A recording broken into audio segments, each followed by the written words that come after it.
Captain Matthew Johnson stood at the observation deck of the USS Frontier, watching as the massive structure of Nexus Station grew larger in the viewscreen. After decades of indirect contact, humanity was finally going to meet the Galactic Council, face to face.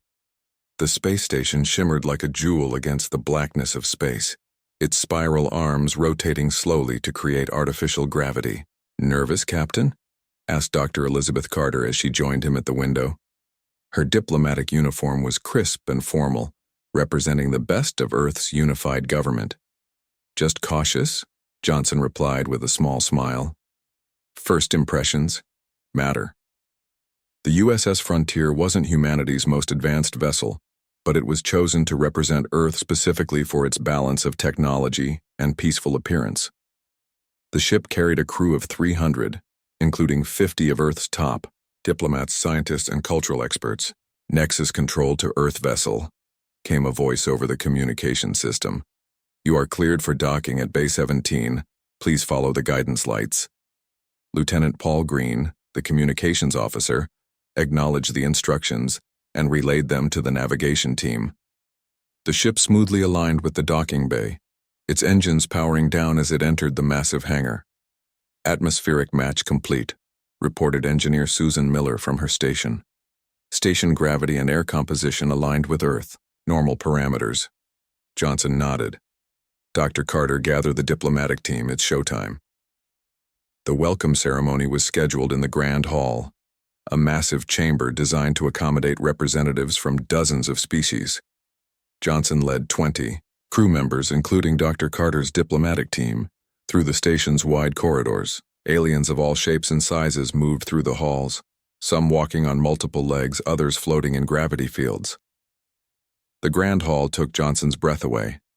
Its ceiling stretched nearly 100 meters high, with a transparent dome showing the stars above. Representatives from 27 species were arranged in a semicircle, waiting for the humans. A tall, slender alien with iridescent blue skin stepped forward. "Welcome, humans of Earth. I am Council Chairperson Valatrix. This day marks a historic moment for the galactic community." Dr. Carter stepped forward and performed the greeting they had practiced. "The people of Earth thank you for your welcome, and look forward to peaceful exchange between our worlds." The ceremony proceeded smoothly. Each council species presented a cultural gift, and the humans offered items representing Earth's diversity. Johnson remained vigilant despite the friendly atmosphere, a habit from his years of military service. Something about the station's security measures seemed insufficient to him, but he kept his concerns private. His instincts proved correct 3 hours into the ceremony.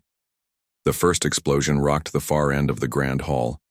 Before anyone could react, smoke filled the air and armed figures in sleek black armor swarmed through 6 different entrances.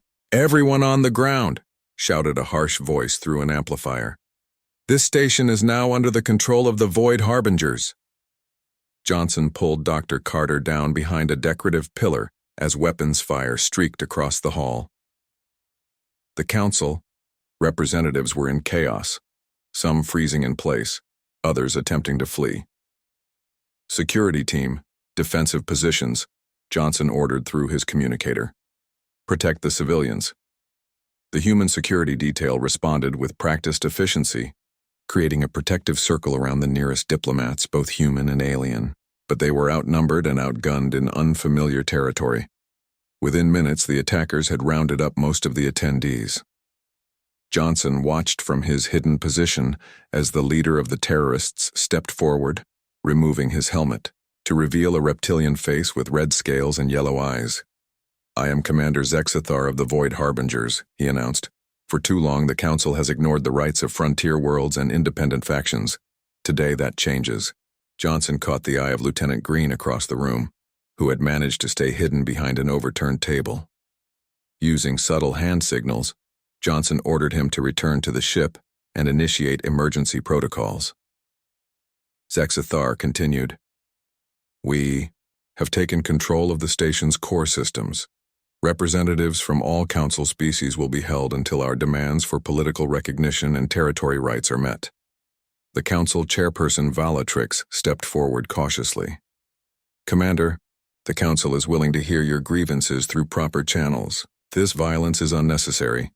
Proper channels have failed us for decades, Zexthar hissed. Now you will listen because you have no choice. Johnson watched as the terrorists began separating the hostages by species. Dr. Carter and 15 other humans were herded into a group with representatives from smaller council worlds. Captain Johnson of Earth, Zexthar called out. Our scanners indicate you are still in this room. Reveal yourself, or we will begin executing hostages. Johnson considered his options. His training was clear on situations like this, but he was in unfamiliar territory with unknown variables. Still, Earth's protocols were absolute. He stood slowly, hands raised. I'm Captain Johnson. Zexthar's yellow eyes narrowed. Your ship remains docked. Tell your crew to stand down and prepare to receive our demands. I need proof my people are unharmed first, Johnson replied calmly. The terrorist commander gestured, and Dr. Carter was pushed forward. Dr. Carter, status report, Johnson called out formally. Elizabeth Carter straightened her shoulders. Captain, diplomatic team is secure but confined. Recommend Protocol Thunderbolt, effective immediately. Johnson nodded once, his face revealing nothing. The reference to Thunderbolt would mean nothing to the aliens, but it conveyed everything he needed to know. I understand, Doctor, he replied. Then to Zexthar. I need to return to my ship to communicate with Earth. Your demands will require authorization from our government. The council representatives looked relieved at this apparent cooperation, but Zexthar seemed suspicious. You may use the communication system here, he countered. Earth protocols require secure channels on our own systems, Johnson explained. You want our cooperation? That's my condition. After a tense moment, Zexthar nodded. You have 1 hour. 2 guards will escort you. If you attempt anything, hostages die. Johnson was escorted back to the USS Frontier under heavy guard. Once aboard, he immediately ordered the ship to defensive status. Sir, his first officer, Commander Laura Bennett, asked quietly. Protocol Thunderbolt? Affirmative, Johnson replied grimly. No negotiation with terrorists. Prepare for immediate action. We have hostages to recover. Within minutes, the USS Frontier had sealed all entrances, ejected the terrorist guards into a secure holding area, and moved to a defensive position away from the docking bay. On the station, Zexthar received the news with rage. He opened a communication channel that was broadcast throughout the station. Captain Johnson, your deception will cost lives. Return and negotiate, or we start killing hostages. The council representatives turned to the communication screen in horror as Johnson's face appeared, his expression resolved and unyielding. This is Captain Matthew Johnson of Earth. To the Void Harbingers, Earth does not negotiate with terrorists. To the council, we will resolve this situation our way. The transmission cut off, leaving the council species in shocked silence. This response followed no protocol they recognized. Every species in the galaxy had established negotiation procedures for hostage situations. Dr. Carter allowed herself a small smile despite the danger. The Void Harbingers had just made a serious mistake. They had taken humans hostage. The news of the hostage situation at Nexus Station reached Earth within hours. President Olivia Martinez stood in the Situation Room beneath the White House, surrounded by screens showing the USS Frontier in its defensive position near the station. Protocol Thunderbolt has been activated by Captain Johnson, reported General Scott Harris, chairman of the Joint Chiefs of Staff. The captain followed procedure exactly. President Martinez nodded. She had hoped humanity's entrance to the Galactic community would be peaceful, but the universe had other plans. What do we know about these Void Harbingers? Admiral Helen Porter stepped forward. Based on the data transmitted by the Frontier, they're a fringe group that's been causing trouble in the outer systems for years. The Council has been appeasing them with minor concessions, which has only emboldened them. And our people? Asked Martinez. 16 hostages, including Dr. Carter, Porter replied. The terrorists separated the hostages by species. Council records indicate this is standard procedure in galactic hostage situations. Species governments typically negotiate separately for their own people. Martinez's face hardened. Not Earth. We don't leave anyone behind, and we don't negotiate with terrorists. Prepare the Special Orbital Forces. Across the base, Commander Ryan Williams was already gathering his team. Lieutenant Sofia Garcia, his second-in-command, was reviewing station schematics sent by the Frontier. I found something interesting, Garcia said, pointing to a section of the plans. These maintenance tunnels run throughout the station. They're marked as too narrow for safe passage. Williams studied the tunnels. Too narrow for most council species maybe, but not for humans. Tech specialist Murphy, what's your assessment? Alan Murphy, a lanky man with quick eyes, examined the digital model. The tunnels are designed for maintenance drones, environmental, controls, internal sensors, and access to major systems all run through there. If we can get in, we can control the battlefield. Medic Patterson, what about the hostiles? Williams asked. Daniel Patterson pulled up biological data on the Void, harbingers. They're primarily Zexian, a reptilian species, cold-blooded infrared vision, sensitivity to rapid temperature changes. We can use that. Tactical Officer Kimberly Nelson joined them, carrying specialized equipment. Non-lethal options ready, Commander. Sonic disruptors calibrated to Zexian, hearing range, flash suppressors that will blind them but not humans, and nerve disruptors that target reptilian nervous systems. Williams nodded with approval. Our mission is clear. Get in, free the hostages, neutralize the terrorists. No casualties among the hostages if possible. Meanwhile, on the USS Frontier, Captain Johnson was dealing with an unexpected visitor. The Council had sent diplomat Zal Voren, a tall humanoid with pale green skin, to negotiate with the humans. Captain Johnson, the Council is deeply concerned by Earth's response, Zal Voren said once they were alone in the conference room. This deviation from standard protocols endangers all hostages. Johnson kept his expression neutral. What exactly are these standard protocols, diplomat? Zal Voren seemed surprised by the question. In hostage situations, each species negotiates terms for their own citizens. Concessions are made. Demands are met within reason. It's how these situations have been handled for centuries. And how often do terrorist groups take hostages in council space? Johnson asked. The diplomat hesitated. There are perhaps 12 to 15 such incidents each standard year. And does giving in to demands reduce these incidents? Well, no, Zal Voren admitted. But it minimizes casualties in each situation. Johnson leaned forward. On Earth, we learned the hard way that negotiating with terrorists only guarantees more terrorism. Our policy is clear and absolute. But what are you planning to do? Zal Voren asked, concerned. That's classified, Johnson replied. But I can tell you, we're not sitting idle.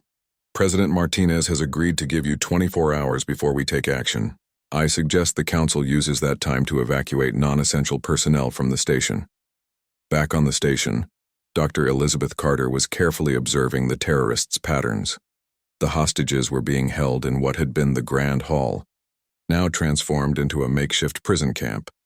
Species were kept separated, with humans grouped with 3 other minor council races. Next to her sat Frank Miller, who had been part of the cultural delegation. Few knew he was also a retired Marine.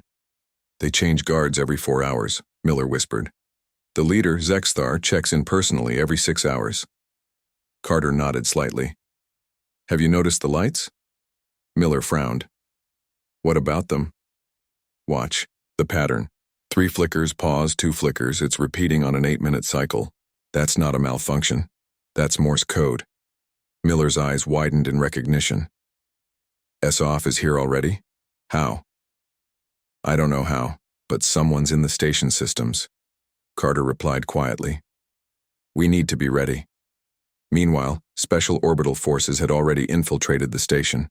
Williams and his 5-person team had entered through an external maintenance hatch, using specialized suits that shielded their heat signatures from the station's sensors. The tunnels were cramped, forcing them to crawl in some sections. For alien species with different body structures, these passages would be impossible to navigate. For humans, it was merely uncomfortable. Murphy, status on station systems? Williams whispered into his comm. Tech specialist Murphy was connected to a junction box, his fingers flying over a portable terminal. I've got access to environmental controls and internal sensors. The terrorists are monitoring main systems but not the backup grid. They don't realize these tunnels have manual override access. Good work. Garcia, what's your position, Lieutenant? Garcia had taken a different route with Patterson. We're above the security center. 4 hostiles inside, monitoring the hostages through camera feeds. They have no idea we're here. Nelson? In position near the environmental control hub, came Nelson's voice. I've identified the explosives. They've placed charges at key structural points. These aren't just for show. They mean to destroy the station regardless of negotiations. Williams processed this information. Confirmed. This validates Protocol Thunderbolt. They never intended to release the hostages. On the diplomatic front, the council representatives were growing increasingly frustrated with humanity's silence. Commander Zexithar had allowed a council delegation to communicate with the USS Frontier, hoping they could convince the humans to follow galactic norms. Your species' behavior is endangering everyone, Council Chairperson Volatrix said to Captain Johnson via video link. We've already agreed to consider 3 of their demands. Why won't Earth participate in the process? Because that process is broken, Johnson replied firmly. You've been giving in to these groups for years and they keep coming back. Earth will not contribute to that cycle. Back in the Grand Hall, Zexthar was growing suspicious of the human hostages. Unlike the other species who were visibly terrified, the humans maintained a calm demeanor. Separate the humans from the others, he ordered his lieutenant. Put them in the secondary storage area under triple guard. Something about them concerns me. As the humans were moved, Dr. Carter caught a glimpse of a maintenance panel behind them. Its indicator light blinked in a pattern she recognized. 3 flickers. Pause. 2 flickers. Help was coming and it would arrive soon. The terrorists had no idea what they had started by taking humans hostage. The galaxy was about to learn that humans didn't just refuse to negotiate with terrorists. They eliminated the threat entirely. Commander Zexthar paced the command center of Nexus Station, his clawed feet clicking against the metal floor. 22 hours had passed since the humans had withdrawn their ship and gone silent. The Council species had been negotiating frantically, offering concessions that grew more substantial by the hour. The Valkyrie have agreed to grant us mining rights in the Centauri Belt, his lieutenant reported. The Nexian Alliance will recognize our political status. The Terran humans are the only major power still refusing contact. Zexthar hissed in frustration. Their behavior makes no sense. Every species negotiates for their people. It is the way of the galaxy. He activated the communication system. Attention, human vessel. Your time is running out. If you do not respond within 2 hours, we will execute your diplomats one by one, starting with Dr. Elizabeth Carter. In the storage room where the human hostages were being held, Dr. Carter listened to the announcement with a calm that confused her guards. The reptilian terrorists had expected wailing, begging, or at least visible fear. Instead, the 16 humans sat quietly, occasionally whispering among themselves.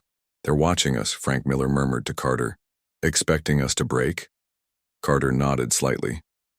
That's because they don't understand humans yet. She had noticed the maintenance panel lights continued their blinking pattern, but now with new variations. Our people are in position. We need to be ready to create a distraction when the time comes. Miller passed the message to the other hostages through subtle hand gestures they had developed. Years of anti-terrorism training on Earth had prepared many of these diplomats and crew members for exactly this situation. Deep within the station's maintenance tunnels, Commander Williams and his team had established a command post at a major junction point. Tech Specialist Murphy had wired his equipment into the station's secondary systems. I've got complete access to environmental controls, Murphy reported. These terrorists have no idea how vulnerable their position is. They're only monitoring the main computer systems. Medic Patterson had been analyzing the biological data on both the terrorists and the various hostage species. The Zexians are cold-blooded. A rapid temperature shift of just 15 degrees would disorient them severely. while having minimal impact on humans and most of the hostage species. Lieutenant Garcia had mapped every terrorist position through the station's internal sensors. 28 hostiles total, 6 in the command center, 4 guarding the human hostages, 12 with the other hostages in the Grand Hall, and 6 patrolling the main corridors. Their communications? Williams asked. Tactical Officer Nelson brought up a schematic on her tablet. They're using a standard encryption that Murphy has already cracked. We can listen to everything they say, and when the time comes, we can disable their comms entirely. Williams nodded. Time to execute the final preparations. Murphy, can you access the hostage room where our people are being held? Yes, sir. I can control the door locks, lights, and climate systems. Good. Send the updated signal to Dr. Carter. Let her know we move in 2 hours. On the USS Frontier, Captain Johnson was preparing for his role in the operation. The council diplomat Zal Voren had returned, this time with 3 other representatives, all looking grave. Captain Johnson, Zal Voren began. The council has authorized me to inform you that we are finalizing terms with the Void Harbingers. They have agreed to release half the hostages once their ship arrives to escort them to their claimed territory. Johnson raised an eyebrow. And you believe they'll honor this agreement? A blue-skinned diplomat named Trelcor stepped forward. We have little choice. Your species' refusal to participate has complicated negotiations. The terrorists are fixated on your defiance. Good, Johnson replied, surprising them. That's exactly what we wanted. You wanted this? Zal Voren looked confused. While they've been focused on our apparent non-cooperation, they've been paying less attention to other things. The 24-hour period is nearly up.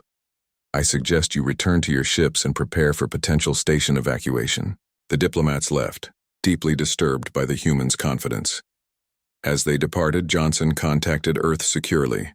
Special orbital forces in position? President Martinez asked from the Situation Room. Yes, Madam President. Operation begins in 2 hours. Proceed as planned, Captain. Bring our people home. In the command center, Zexthar received troubling news. Their ship had been delayed by a security patrol in a nearby system. We need more time, he told his lieutenant. The council is nearly broken. Their concessions grow more valuable by the hour. And the humans? The lieutenant asked. Zexthar's yellow eyes narrowed. Make good on our threat. Bring Dr. Carter to the communication center. Let the humans watch as we execute their diplomat. In the storage room, 2 guards entered and pointed at Dr. Carter. You, come with us. As they escorted her through the corridor, Carter noticed subtle changes in the station environment. The lights were slightly dimmer, the air slightly cooler. To most species, these changes would be imperceptible, but she had been trained to notice such details. Meanwhile, the Special Forces team was moving into final positions. Williams and Nelson navigated to an access point above the communication center. Garcia and Patterson positioned themselves near the human hostage room. Murphy remained at the command post ready to control the station systems. All teams in position, Williams confirmed via their secure comm system. Execute on my mark. In the communication center, Zexthar personally stood before Dr. Carter as a video link was established with the USS Frontier. Captain Johnson, the terrorist leader, spoke into the camera. Your time has expired. Witness the cost of your defiance. On screen, Johnson's expression remained impassive. Commander Zexthar, I'll give you one chance to surrender. Release all hostages immediately, and you will be granted fair trial under council law. The terrorist laughed, a harsh sound that echoed in the chamber. You are in no position to make demands. Your diplomat dies first, then 1 human every hour until you negotiate. As Zexthar raised a weapon toward Dr. Carter, Johnson simply said, Protocol Thunderbolt is now active. Carter, recognizing the signal, immediately dropped to the floor. At the same instant, Murphy activated the environmental controls throughout the station. The temperature plummeted in areas occupied by terrorists while the lights flashed in a disorienting pattern, specifically designed to affect Zexian vision. What is happening? Zexthar demanded, as his reptilian body reacted to the sudden cold. Williams gave the order. Execute now. Throughout the station, access panels burst open as the Special Forces team emerged from the maintenance tunnels. The terrorists, already disoriented by the environmental changes, were caught completely unprepared. In the communication center, Williams and Nelson dropped from the ceiling. Nelson deployed a sonic disruptor tuned specifically to Zexian hearing, instantly incapacitating the guards. Williams tackled Zexithar before he could react. Simultaneously, Garcia and Patterson breached the storage room holding the human hostages. The human captives, already prepared thanks to Carter's warning, immediately helped subdue the confused guards. Move to the extraction point, Garcia ordered the freed hostages. Frank Miller helped organize them into a formation, with those who had combat training taking the outer positions to protect the others. Through it all, Murphy maintained control of the station systems, locking doors to trap terrorists in certain sections while creating clear paths for the rescue teams. In the Grand Hall, the other hostages watched in amazement as their guards suddenly collapsed, overcome by the carefully calibrated environmental attack. A moment later, 2 humans in tactical gear appeared, quickly freeing them from their restraints. The council representatives, who had been negotiating for nearly a day, could only stare in shock at the efficiency of the human operation. Nothing in their experience had prepared them for this kind of rescue. 20 minutes after it began, Williams confirmed over the comm, all hostages secure, terrorists contained, no casualties among the hostages. And the explosives? Johnson asked from the frontier. Neutralized, Murphy replied. They never got a chance to trigger them. As the human hostages were escorted to a secure area, Dr. Carter approached Commander Williams. Impressive timing, Commander. Williams allowed himself a small smile. Dr. Carter, ready to go home? From the command center, Captain Johnson sent a message to the council representatives. Nexus Station is secure. The terrorist threat has been neutralized. Earth Special Orbital Forces are escorting all hostages to safety. The Galactic community had just received its first lesson about humanity. Humans didn't negotiate with terrorists. They eliminated the threat entirely. The aftermath of the rescue operation was controlled chaos. Medical teams from the USS Frontier rushed to treat the hostages while security personnel secured the captured terrorists. Commander Williams supervised as Lieutenant Garcia led the processing of prisoners, carefully documenting each one's identity and role in the attack. Final count? Williams asked, surveying the makeshift holding area they had established. 28 terrorists captured, all alive, Garcia reported. 6 with minor injuries, none critical. The temperature manipulation worked exactly as Patterson predicted. Williams nodded. And the hostages? All accounted for. Some minor injuries from the initial attack, but nothing serious. The council representatives are, she paused, searching for the right word. Confused. Confused? They keep asking why we didn't kill the terrorists, Garcia explained. Apparently in similar situations, military responses typically result in high casualty rates. They can't understand how we captured everyone alive. Williams allowed himself a small smile. Non-lethal takedown was always our goal. We're not here to create martyrs. In the medical bay, Dr. Carter was helping sort the different species for appropriate treatment. The medical staff from Earth had prepared for alien physiology, but had never treated most of these species before. The Nelvarians need higher oxygen levels, Carter explained to a nurse, and the Grixians must be kept away from the Valkyrie. Their pheromones can cause reactions. Captain Johnson entered the medical bay, immediately spotting Carter. Doctor, good to see you in one piece, Carter smiled. The rescue was impressively executed, Captain. Your timing was perfect, not my timing, Johnson replied. Commander Williams and his team deserve all the credit. I just kept the council representatives distracted.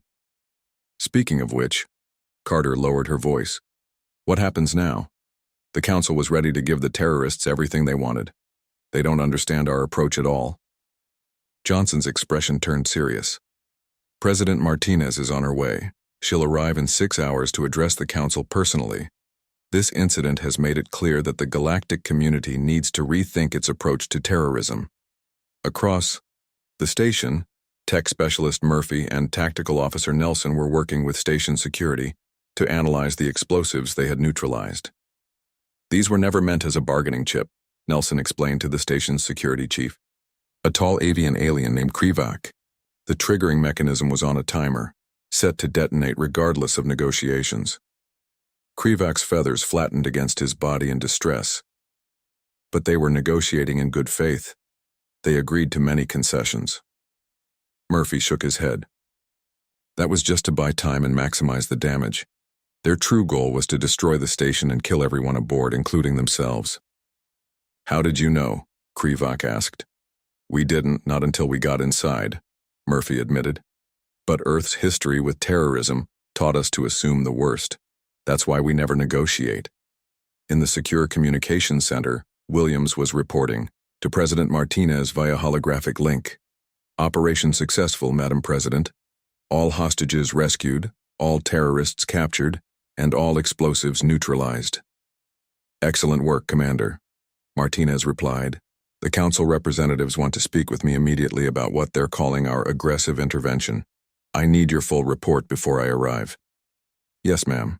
You should know that the Council species are particularly disturbed by how we handled this. They had already conceded to most of the terrorists' demands when we acted. Martinez frowned. Those concessions would have funded the next attack and the one after that. We need to make that clear to them. As Williams finished his report, a commotion erupted outside the communication center. He quickly signed off and went to investigate. Commander Zexithar, though restrained and under guard, was being brought to a holding cell nearby. Several council representatives had gathered, insisting on questioning him immediately. The Void. Harbingers were promised amnesty in the negotiations. A Valkyrie diplomat was saying. We must honor those terms. Williams stepped forward. There will be no amnesty. These individuals took hostages and planned mass murder. They will face justice.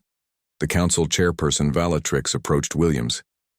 Commander, we appreciate your rescue operation, but the council has protocols for these situations. The terms we negotiated must be respected. Those negotiations were conducted under duress and are not legally binding, Williams replied firmly. More importantly, we have evidence that the terrorists never intended to release the hostages. They planned to destroy the station regardless of what concessions they received. Zexthar, hearing this, lunged against his restraints. Lies, you have no proof. Tech specialist Murphy stepped forward, holding a data pad. We have the trigger mechanism and the timer.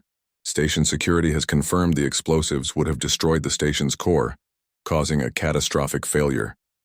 The timer was set to activate in approximately 6 more hours, regardless of the negotiation outcome. The council representatives fell silent, processing this information. This was to be a statement, Zexthar hissed, his reptilian eyes narrowing. The council would finally understand the depth of our grievances.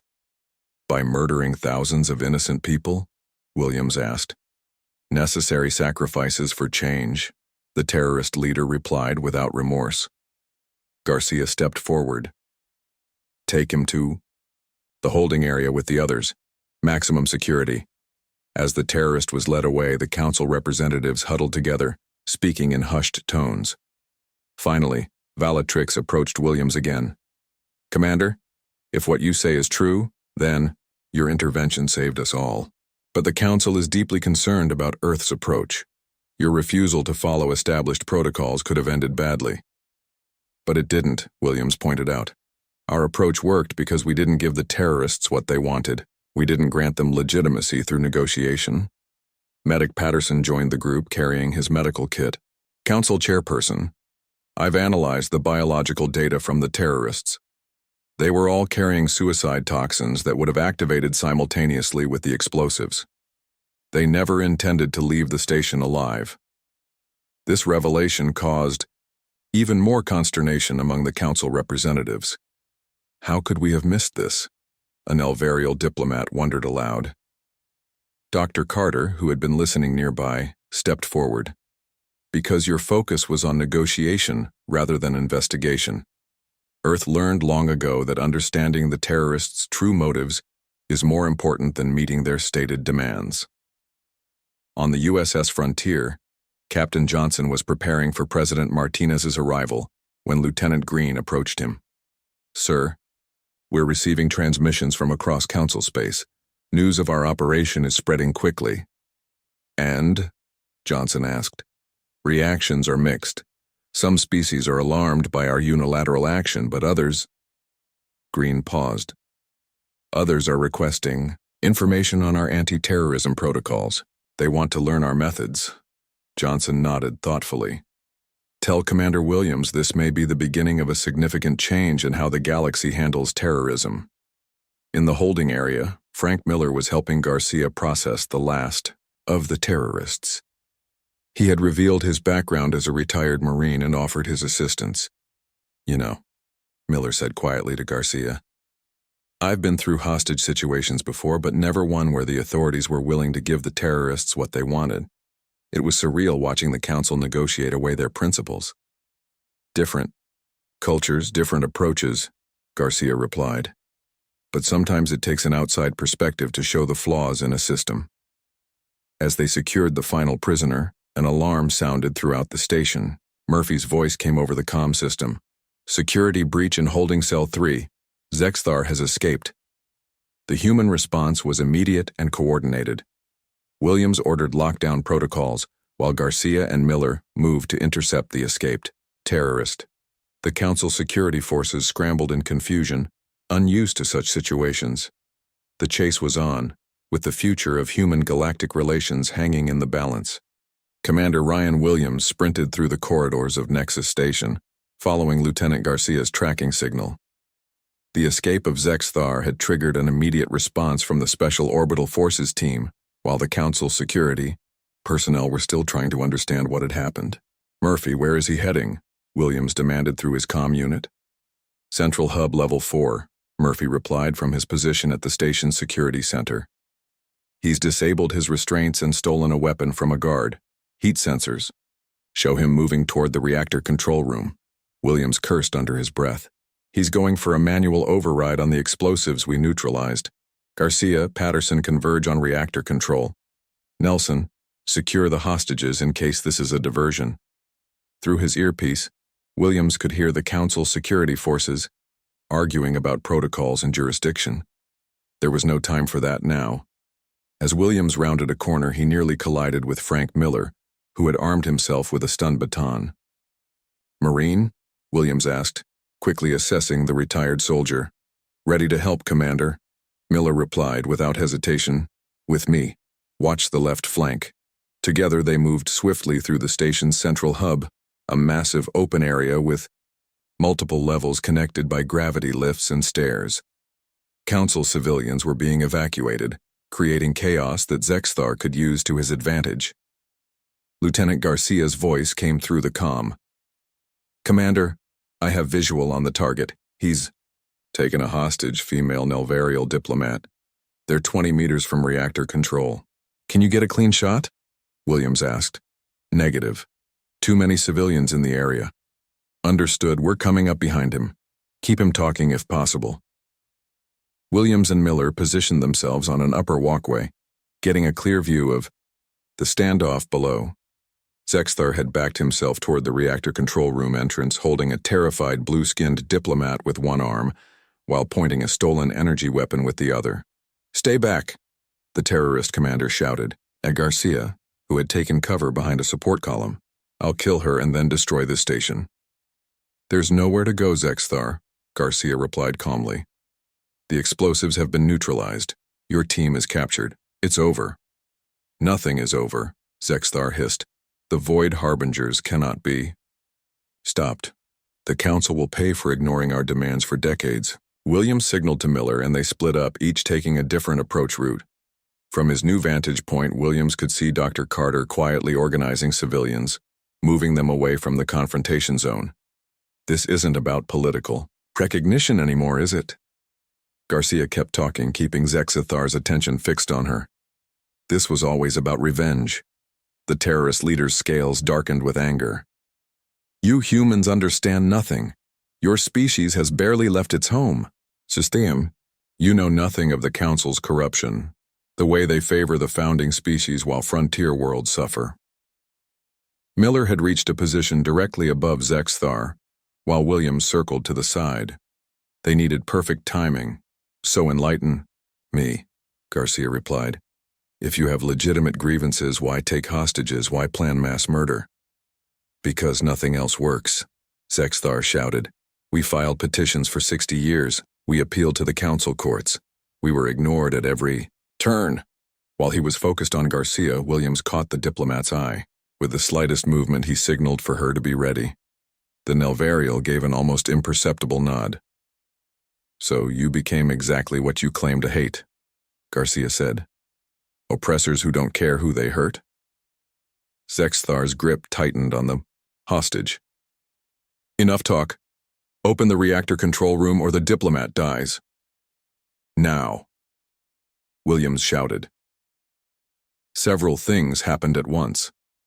The Nelvarial diplomat dropped her full weight downward, surprising Zexthar.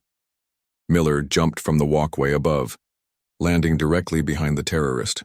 Williams fired a precision stun round that hit Zexthar's weapon hand, causing him to drop the energy pistol. Before the terrorist could recover, Miller tackled him from behind, while Garcia rushed forward to pull the diplomat to safety.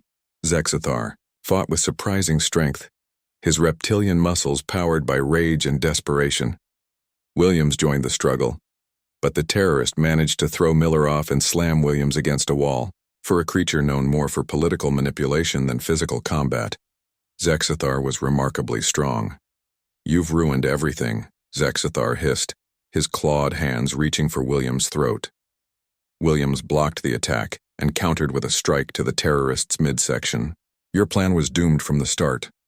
Taking humans hostage was your first mistake. They fought intensely, hand-to-hand combat that shocked the watching council species. Most galactic conflicts were settled at a distance with energy weapons or through proxies. This direct physical confrontation was distinctly human. Miller recovered and rejoined the fight, but Zexthar was driven by a fanatic's strength. He managed to break free and lunge toward the reactor control room. Williams tackled him at the entrance, both of them crashing through the doorway. Inside the control room, Zexthar scrambled toward a console. This station will burn, Williams caught his leg and pulled him back. Not today. Their struggle continued among the sensitive equipment. Zexthar knocked Williams back and reached the main console, his clawed fingers flying over the controls. Security override accepted, the station's computer announced. Reactor purge sequence initiated. Williams rushed forward, but Zexthar turned to meet him with a metal tool he had grabbed from a nearby tray. The terrorist swung it with deadly intent. Commander, duck, came a voice from the doorway. Williams dropped to the floor as Medic Patterson fired a specialized dart gun. The projectile hit Zexthar in the neck, delivering a precise dose of sedative calibrated to Zexian physiology. The terrorist commander staggered, trying to fight the powerful drug. You humans, he gasped. You don't understand this galaxy. His eyes rolled back and he collapsed unconscious to the floor. Reactor purge sequence requires secondary confirmation, the computer announced. Tech specialist Murphy rushed to the console. Overriding purge sequence. Implementing. Security lockdown. His fingers moved across the controls with practiced precision. Sequence aborted. Reactor stable. Williams got to his feet, breathing hard. Good timing, Patterson. The medic shrugged. Looked like you needed a hand. 3 days later, President Olivia Martinez stood before the Galactic Council in an emergency session. The chamber was packed with representatives from every council species, all eager to hear Earth's official position after the Nexus Station incident. Distinguished representatives of the Galactic Council, Martinez began. The events at Nexus Station have made it clear that our approaches to terrorism differ significantly. Earth does not and will not negotiate with terrorists. This is not stubbornness or aggression. It is a policy born from centuries of hard lessons. She paused, looking around the chamber. The Void Harbingers never intended to honor any negotiated agreement. They planned to destroy Nexus Station regardless of concessions made. This pattern is familiar to us. Giving in to terrorists only ensures more terrorism. The council chairperson Valatrix rose to speak.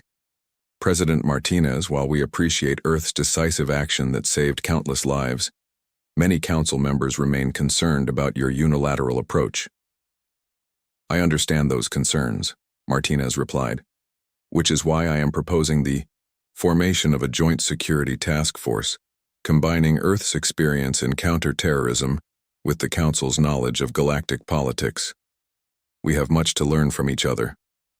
The proposal sparked intense discussion among the Council members. Some were enthusiastic, others hesitant, but all recognized that humanity had brought something new to the galactic community.